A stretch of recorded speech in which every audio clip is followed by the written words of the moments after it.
And just another one in the four there behind you, Ruben Amorim, one of the Portuguese four. Yeah. Things not going so well for him. And there have been some reports this week that he could possibly quit the Manchester United job before he is sacked to, you know, maintain his reputation, if you will. Do you think that's a realistic scenario? I don't think so. I think if he does that, that will, I think, make his reputation even worse. You know, I think he now needs to stick with it. He needs to try to get some kind of run and get stability and get quiet. And the only thing that he can do is win matches. That will keep people quiet for now. How he's going to do that, don't ask me. At the moment, it doesn't look that they can buy a win. They look always that they can get a goal against. How much of this comes down to him versus the players? Well, he gives the instructions, and end of the day, it's his job, isn't it? So obviously the players have to go out there and do it. But they getting the platform, and then from the platform they have to put their own imagination to it in that constructive kind of way, in that disciplined kind of way.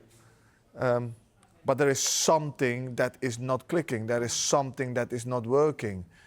And you can say, yeah, the last game, if Fernandes scores the penalty, the game can go in a different direction. But then I would turn it at how many chances did they create, how many opportunities did they create, and how many did they miss. If they would have created a lot of chances and missed them, then you can say, you know what, you're not going to keep on missing them because they are quality players. But they're not creating a lot. And that's my problem. That's my whole thing about it. They are not creating a lot of opportunities, a lot of opportunities for Sesko, for instance, you know, or for Cunha. They're not creating enough. And that, for me, is a big issue. Well, there are reports linking Gareth Southgate with taking over from Amorim if he was to leave United. You know what football's like, Yeah. you know. Yeah. Would that be a good fit for you?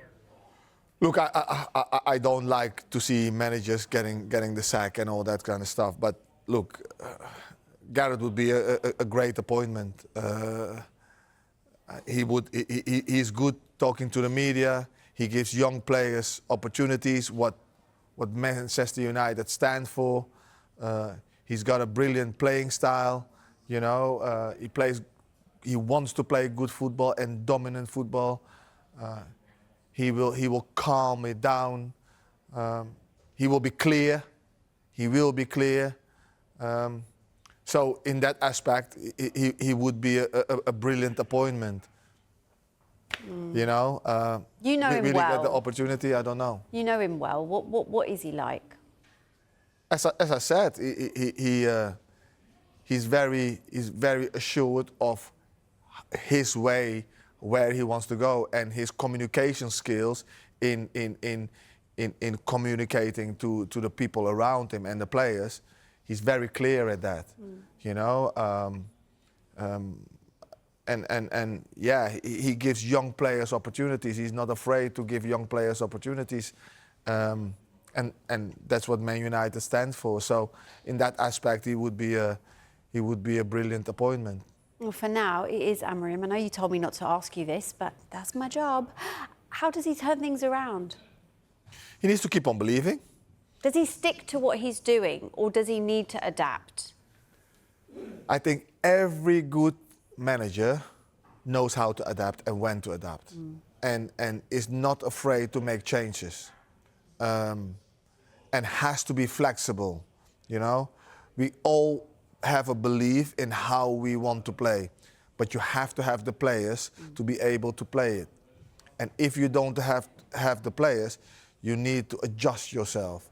And I think, yes, he has to stick with his beliefs, but he has to adjust himself here and there to be able to get fully 100% to his beliefs, and then his play style can come through. That's how I see it. Okay. He might see it differently.